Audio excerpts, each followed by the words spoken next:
할렐루야. 온라인으로 예배드리는 우리 춘천중앙성도 여러분들을 예수님의 이름으로 사랑하고 축복합니다. 밖을 나가보면은 요즘 봄이 완연합니다. 만물이 역동하고 새 생명이 시작되는 봄이 다가왔어요. 이 봄, 이 따뜻한 봄처럼 우리에게 따뜻한 예수님의 사랑이 느껴지시는 이번 한 주간이 되시기를 소망하고요. 또 그 사랑으로 충만하여서 우리 삶 속에 예수님의 그 사랑이 흘러넘치는 우리들의 삶이 되기를 축복합니다. 오늘은 샬롬이라는 제목으로 하나님의 말씀을 증거하도록 하겠습니다. 우리 성도님들, 하나님이나 예수님을 딱 생각을 하면 가장 먼저 생각이 떠오르는 하나님의 성품이 혹시 무엇인가요? 저는 하나님이라는 이름을 딱 떠오르면은 가장 먼저 떠오르는 단어는 사랑입니다.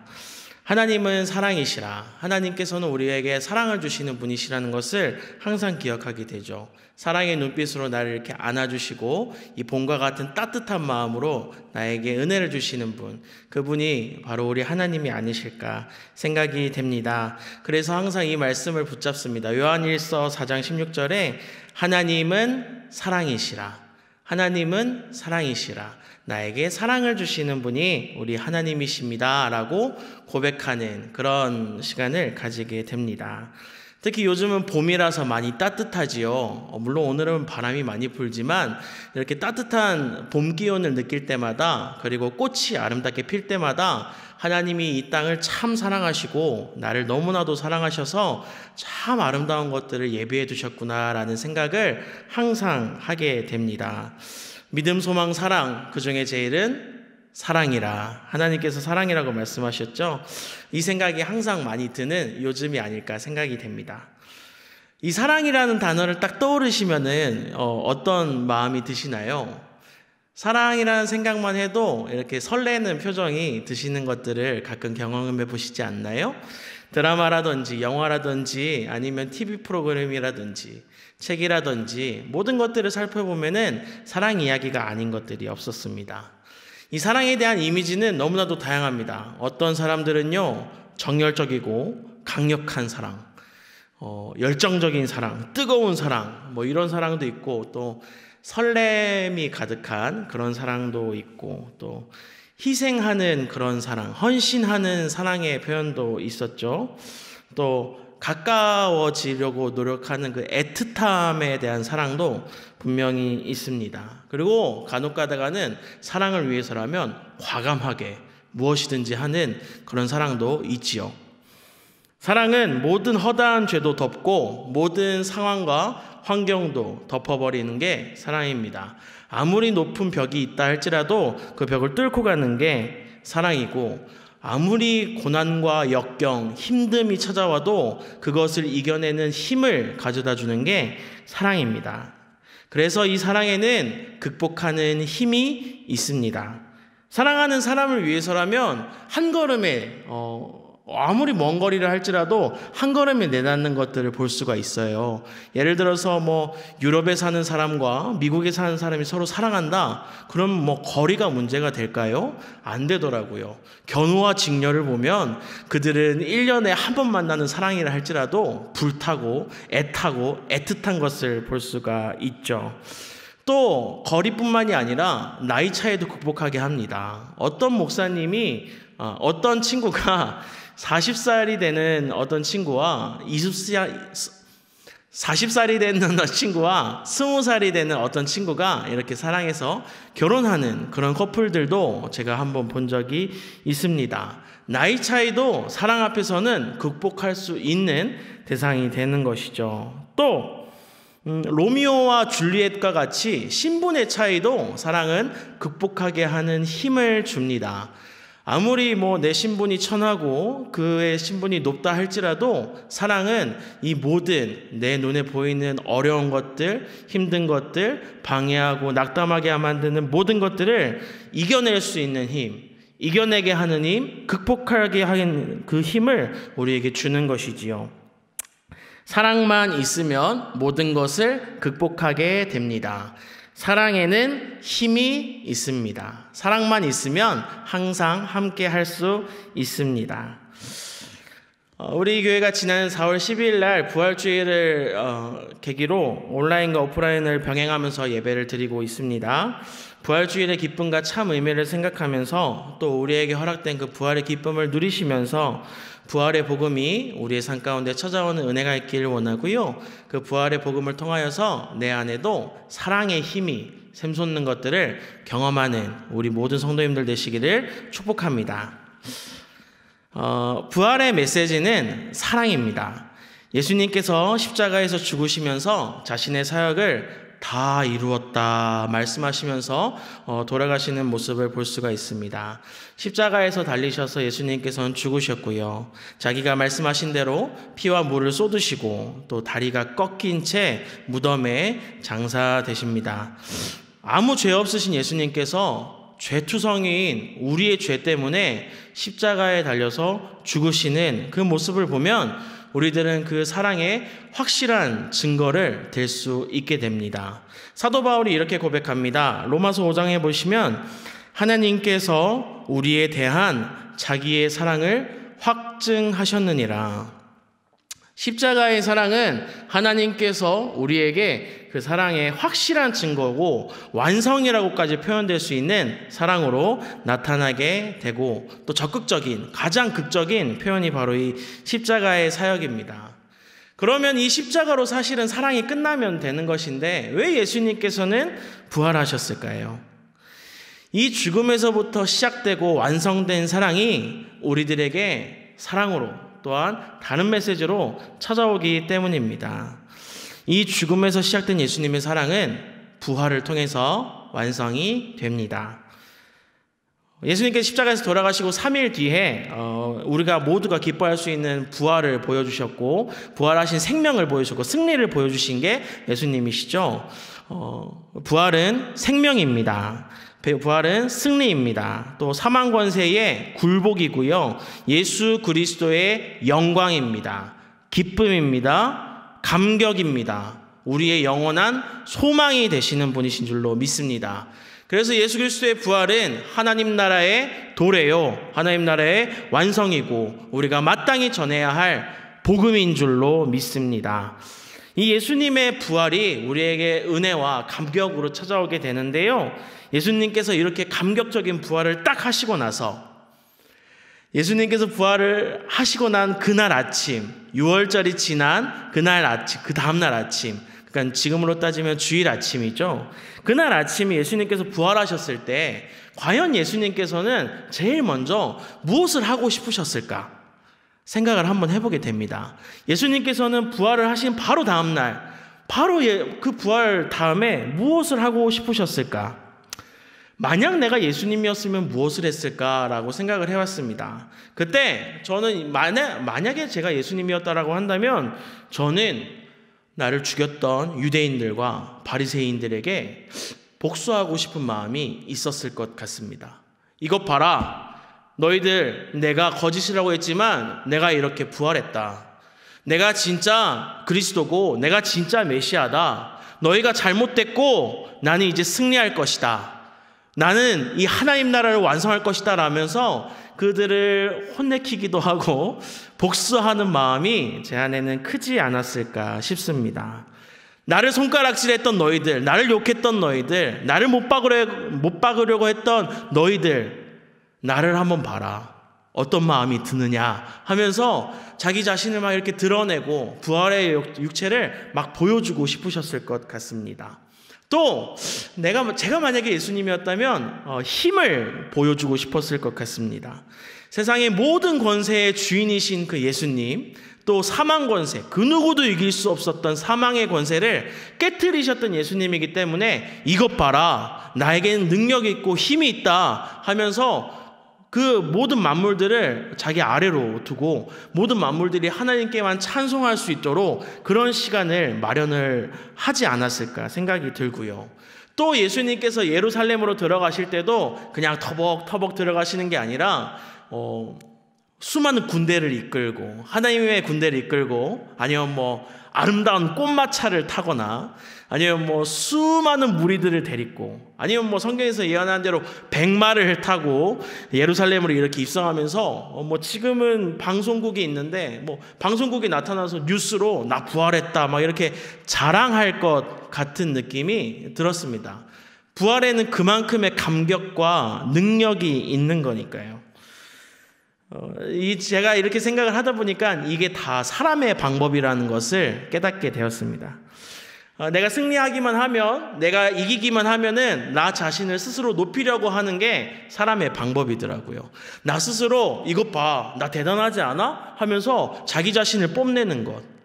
나 스스로를 높이려고 하는 그런 모습들. 그리고 나에게 힘이 주어지면은 그 힘으로 어떻게든 내가 하려고 하는 모습들. 내가 어떻게든 다 완성하려고 하는 그런 모습들이 사람의 방법이고 또 나의 연약함이라는 것을 깨닫게 되었습니다. 그래서 예수님이 정말 대단하시구나라는 것을 한 번 더 생각하게 됐어요. 그런데 저 같았으면 아마 그렇게 했을 것 같은데 예수님께서는 저처럼 하시지 않으시더라고요.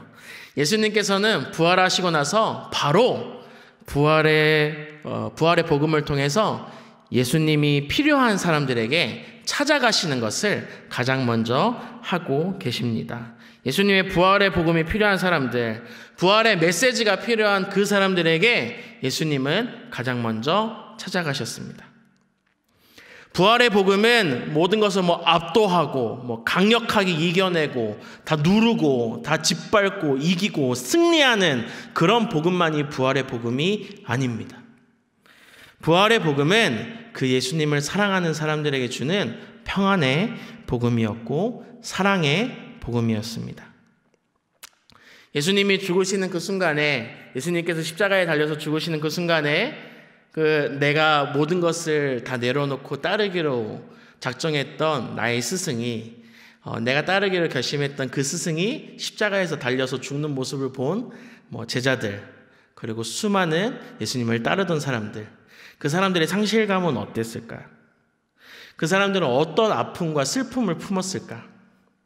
그리고 그 예수님은 십자가 위에서 그들을 바라보면서 그들에게 무엇이 필요하다고 생각을 하셨을까? 그들에게 부활의 모습을 통해서 어떤 것을 주고 싶으셨을까? 오늘 함께 나눠보고자 합니다. 부활의 예수님을 만난 사람들, 첫 번째로 오늘은 부활의 예수님을 만난 사람들 중에서 마리아를 이야기하고 싶습니다. 예수님께서 부활하신 것을 가장 먼저 알았던 사람은 예수님을 사랑하는 제자인 마리아입니다. 마리아와 어머니 그리고 그를 따르던 여인들은요, 예수님께서 십자가에 달려서 죽으시는 모습을 끝까지 본 사람들입니다. 제자들은 오히려 도망쳤는데 그 여인들은 정말 용기가 충만해서 예수님이 죽으시는 모습까지 다 바라보았죠. 그리고 예수님이 무덤에 안치되실 때까지 그 여인들은 따라가면서 함께 슬퍼하고 예수님과 함께 했던, 깊이 사랑했던 사람들입니다. 그들은 예수님을 정말 사랑했고 또 예수님과, 내가 정말 사랑하는 분이신 예수님과 이제 더 이상은 함께 할 수 있는 시간이 없구나, 그 마음에, 그 사실에 슬퍼할 수밖에 없었던 사람들이에요. 그래서 오늘 말씀을 한번 보시면 마리아는요, 유월절이 마친 그 다음날 새벽, 예수님이 장사되시고 움직일 수 있는 바로 다음에 마리아는 그날 아침에 바로 예수님을 찾아갑니다. 예수님의 무덤 앞으로 찾아갑니다. 부활의 믿음인지 사랑의 아쉬움인지 연민인지 아니면 상실감 때문인지 모릅니다. 하지만 마리아는 그 예수님을 따라서 찾아서 그 무덤 앞으로 갑니다. 그런데 예수님을 찾아서 그 무덤 앞으로 갔는데 내가 정말 의지하기로 결심했던 그 예수님을 찾아갔는데 그 무덤에도 예수님이 계시지 않아요. 그 무덤 밖에 서서 울고 있고 울면서 무덤 안을 들여다보는 그 마리아를 봅니다. 그러고서는 참 슬프게 옵니다. 마리아가 세상에 우리 예수님이 없어졌다 이렇게 하면서 정말 슬프게 울고 있는 그 와중에 예수님께서 마리아를 이렇게 부르십니다. 마리아야. 이 마리아는 이 예수님의 음성을 듣고 너무 슬프던 와중에 펑펑 울다가 나의 이름을 부르시는 그 예수님의 모습을 보고 바로 딱 돌아보고 선생님 하면서 라보니 하면서 이렇게 예수님을 부릅니다. 슬퍼하고 아파하는 마리아와 그 여자들을 향해서 예수님께서는 이렇게 말씀하십니다. 예수께서 그들을 만나 이르시되 평안하냐 하시거늘 여자들이 나아가 그 발을 붙잡고 경배하니. 아멘. 사랑하는 사람을 잃어서 슬퍼하는 그 여자들에게 부활하신 예수님이 가장 먼저 전했던 메시지는 평안입니다. 샬롬입니다. 무섭기도 하고 두렵기도 하고 하지만 그래도 예수님을 또 이렇게 눈앞에서 보니까 막 기쁘고 막 설레고 그런 여성들에게 예수님은 한 번 더 평안을 선포하시죠. 이에 예수께서 이르시되 무서워하지 말라, 무서워하지 말라, 두려워하지 말라. 이렇게 예수님께서는 그 여성들에게 말씀하시는 것을 볼 수 있습니다. 무서워하지 말아라, 두려워하지 말아라. 평안을 주시는 분, 샬롬을 주시는 분이 바로 우리 부활하신 예수님의 메시지인 것입니다. 예수님의 부활은요, 힘들고 외롭고 어려울 때 함께 동행하는 하나님의 평강, 샬롬인 줄로 믿습니다. 또 예수님께서는 이들을 만나고 나서 다른 제자들을 만납니다. 두 번째로 만난 제자들은요, 엠마오로 가는 두 제자들이었습니다. 예루살렘에서 25리 정도 되는 동네 이름이 바로 엠마오입니다. 이곳으로 가는 그 두 제자들은요, 예수님을 굉장히 가까운 곳에서 만났던 제자들이고 또 예수 그리스도를 메시아, 그리스도로 따르기를 결심했던 사람들입니다. 분명히 그들도 예수님이 실제로 선포하시는 나는 부활할 것이다 라는 그 메시지를 들었을 겁니다. 그리고 그 복음 때문에 예루살렘을 지키려고 했을 겁니다. 그런데 내 눈앞에서 그리고 주변 사람들의 말에서 들리는 예수가 십자가에서 죽었다 라는 그 예수님의 그 모습은, 그 소식은 나를 슬프게 하고 모든 것들을 상실하게 하는 그런 아픔의 메시지였을 것입니다. 그래서 이들은 사흘이 지난 안식일 그 다음날, 지금으로 따지면 주일이죠. 주일 아침에 예루살렘에서 대략 25리, 지금으로 따지면 10km 정도 되는 떨어져 있는 동네인 엠마오로 돌아갑니다. 이건 무슨 뜻일까요? 내가 지금까지 예수를 나의 구주로 삼고 내 모든 것을 바쳤지만 이제 예수는 없기에 내가 살던 곳으로 돌아가야겠다. 내가 이때까지 살아왔던 대로 다시 돌아가야겠다 하는 모습이 바로 이 모습이었던 것입니다. 희망을 보았어요. 분명히 예수를 통해서 희망을 보았고 예수를 통해서 성경이 이루어지고 이 나라 가운데 하나님 나라가 임할 것을 보았던 사람들입니다. 그런데 이 사람들에게 그 희망이 사라졌습니다. 예수님을 분명히 만났고 예수 그리스도를 영접했지만 다시 예전의 삶으로 돌아가던 사람들이 이 사람들입니다. 소망이 없었던 그때의 예전의 삶으로, 그냥 그 익숙하게 살아왔던 그 예전의 삶으로 돌이키는 그 삶으로 다시 돌아가던 사람들이 바로 그 제자들이었습니다. 그런데 그들은 이 부활의 소식, 예수님의 부활하셨다는 이 소식을 듣지 못한 사람들이 아니에요. 부활의 복음을 분명히 들었던 사람들입니다. 누가복음 24장 21절에 보시면 우리는 이 사람이 이스라엘을 속량할 자라고 바랐노라. 이뿐 아니라 이 일이 일어난 지가 사흘째요. 이제 사흘이 됐으니 우리가 포기하려 했는데 24절에 보시면 우리와 함께 한 자 중에 한 두어 사람이 무덤에 가서 과연 여자들이 말한 것과 같이 예수가 살아났다라는 소식을 들었지만 예수님은 보지 못하였다더라. 분명히 부활의 소식을, 부활의 복음을 받아들였음에도 불구하고 에이 그거 아니야, 그거 거짓말이야, 나하고 상관없는 얘기야 라면서 이전의 삶으로 돌아가려고 했던 사람들이 바로 이 엠마오로 가는 두 제자였던 것이죠. 이들 가운데의 상실감은 이들 가운데 상실감은 그 자신의 전 존재를 내려놓을 수 있을 정도의 상실감이었을 것입니다. 그렇게 아파하고 소망이 없어 보이는 자들, 희망이 없는 그들에게 바로 우리 부활하신 예수님께서 나타나십니다. 누가복음 24장 15절에 보시면 그들이 서로 이야기하며 문의할 때에 예수께서 가까이 이르러 그들과 동행하시나 그들의 눈이 가리워져서 그인 줄 알아보지 못하거늘. 분명히 예수님께서 그들과 함께 하시고 그들의 아픈 마음을 어루만져 주시고 그들이 하는 모든 대화들을 들어주십니다. 아파하는 말들, 아쉬워하는 말들을 다 들어주시는 분이 우리 예수님이었던 것입니다. 그리고 그들의 잘못된 말씀과 잘못된 믿음들을 훈계하시면서 가르치기까지 하시는 분이 우리 주 예수님이십니다. 그뿐만이 아니라 예수님 가지 마소서, 가지 말고 우리와 함께 식사하십시다 라고 이렇게 초청했을 때 그들과 함께 떡을 떼고 말씀을 나누면서 다시 한번 소망을 잃어버렸던 그들에게 소망을 주시고 새 희망을 주시는 분이 바로 예수님이셨습니다. 말씀을 주시는 분, 마음을 뜨겁게 하시는 분이 바로 우리 부활하신 예수님의 메시지였던 것입니다. 예수님의 부활은 힘들고 외롭고 어려울 때 함께 동행하는 하나님의 평강, 샬롬입니다. 소망을 잃어버렸던 모든 사람들에게 소망을 주시는 분, 희망을 잃어버렸던 자들에게 희망을 주시는 분이 바로 우리 예수님인 줄로 믿습니다. 그리고 또 예수님께서는 마지막으로 세 번째로 이들에게 찾아가십니다. 모여있던 제자들에게 찾아가시죠. 예수님을 따르던 제자들이에요. 12제자라고 부를 수 있었던 그 제자들입니다.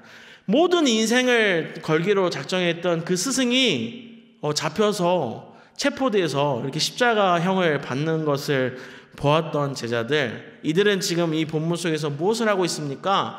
오손도손 자기들끼리 모여서 유대인들이 혹시나 볼까 해서 벌벌벌벌 두려워 떨면서 집에 있는 문이란 문은 다 닫고 창문이란 창문까지 다 닫고 아무도 바라볼 수 없는 저 깊은 곳에 잠수 타고 고립되어 있고 외롭게 있었던 사람들이 바로 이 제자들입니다. 이들에게 예수님께서 찾아가십니다. 그 닫혀있는 마음을 가지고 있던 제자들에게, 폐쇄되어 있는 그 공동체인 제자들의 공동체에게 닫혀있고 아무도 오지 마시오, 제발 나에게 관심조차 주지 마시오, 우리들은 그냥 슬퍼하겠어라고 작정하고 모여있는 그 제자들에게 예수님께서 찾아가십니다. 모든 막힌 담을 허시고 화평을 이루시는 분, 문이 닫혀있는 것 따위는 예수님이 그 제자들을 사랑하는 그 마음에 아무런 방해가 되지 않는 것입니다. 평안 가운데 거하게 하시는 분이 바로 우리 예수님인 줄로 믿습니다. 에베소서 2장 말씀을 함께 읽겠습니다. 그는 우리의 화평이신지라 둘로 하나를 만드사 원수된 것 곧 중간에 막힌 담을 자기 육체로 허시고. 아멘. 사랑하는 사람들과 함께 하고자 하는 예수님에게 닫혀있는 문들, 그들의 닫힌 마음은 아무런 방해가 되지 않습니다. 예수님이 사랑하기로 작정하시고 예수님이 함께 하기로 작정하시면 함께 하는 것입니다.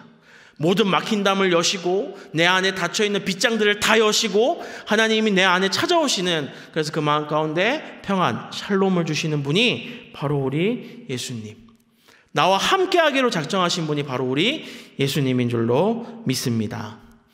이 분명한 평안의 확신, 평안의 복음, 내 안의 기쁨의 복음은요, 다른 것들로 이루어지지 않아요. 확신 가운데, 분명한 확증 가운데 이 평안이 세워지는 거예요. 흔들흔들한 바위 가운데 서 있을 때 아무런 것도 평안이 주어지지 않잖아요.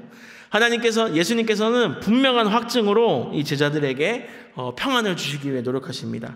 20절 말씀을 보시면 이 말씀을 하시고 예수님께서 직접 손과 옆구리를 보이십니다. 예수님이 보여주시니까 제자들이 그 복음을 보고 기뻐할 수 있었던 것이죠. 분명히 우리 예수님께서는 우리의 삶과 우리의 생각과 상황과 환경 가운데 어려움이 있지만 그것을 뚫고 나에게 찾아와 주시는 분인 줄로 믿습니다.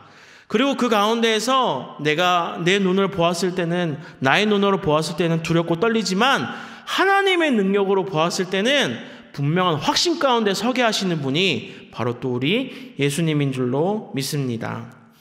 예수님의 부활은 힘들고 외롭고 어려울 때 함께 동행하는 하나님의 평강, 샬롬인 줄로 믿습니다.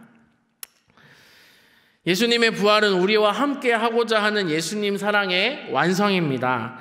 이 부활을 통해 예수님은 우리와 함께 동행하기로 작정하셨습니다. 함께 하기로 작정하셨습니다. 두렵고 슬퍼하는 우리에게 평안을 주시는 분이 바로 우리 예수님이십니다. 부활의 복음이 우리 안에 가득하기를 소망합니다. 예수님께서 부활하신 이유는, 십자가에서 달려서 죽으신 것으로 끝나지 않은 그 이유는 우리와 함께하기 위한 사랑의 표현이었던 것입니다. 나와 함께 하시는 그 예수님을 통하여서 평안을 경험하는 우리 성도님들이 되시기를 축복합니다. 혹여나 어려움 가운데, 외로움 가운데, 슬픔 가운데 계십니까? 그 가운데에서 예수님을 만나고 참 평안을 경험하는 우리 모든 성도님들 되시기를 소망합니다. 예수 안에 평안이 있습니다. 예수 안에 소망이 있고요. 예수 안에 능력이 있습니다. 그 능력을 붙잡고 살아가는 우리 모든 성도님들 되시기를 간절히 축복합니다. 또한 이 우리에게 주어진 평안을, 그 예수님의 동행을 함께하는 그 시간을, 그 평안을 우리만 누리는 시간을 가지지 않았으면 좋겠습니다. 혹여나 내 옆에 아파하는 가정이 있다면, 혹여나 내 옆에 슬퍼하고 외로워하는 그 하나님의 지체가 있다라고 한다면 우리가 예수님과 같이 그들과 함께하는 시간을 가지기를 원합니다. 우리가 가서 대단한 복음의 메시지를 전하라, 그런 얘기가 아니라 슬퍼하는 자들이 있다면 그들과 함께하는 것, 그조차도 예수 그리스도의 부활을 실천하는 삶일 것입니다. 예수님이 죽음을 이기시고 우리와 함께하기로 작정하신 것과 같이 우리도 그들과, 슬퍼하는 자들과 함께하는 그런 시간을 가져서 우리 춘천중앙 공동체가 생명으로 충만한 공동체, 부활의 소망이 흘러넘치는 공동체, 모두 다 평안함을 경험하는 그런 복된 공동체가 되기를 예수님의 이름으로 축복합니다. 예수님께서는 분명히 우리에게 이렇게 말씀하십니다. 평안을 너에게 주노라. 세상이 줄 수 없는, 세상이 알 수도 없는 평안, 평안, 평안, 평안을 내게 주노라. 아멘. 이 평안의 복음이 우리 공동체 가운데, 내 삶 가운데 가득히 흘러넘쳐서 부활의 복음으로 살아내는 우리 모든 춘천중앙 성도님 여러분들이 되시기를 간절히 축복합니다.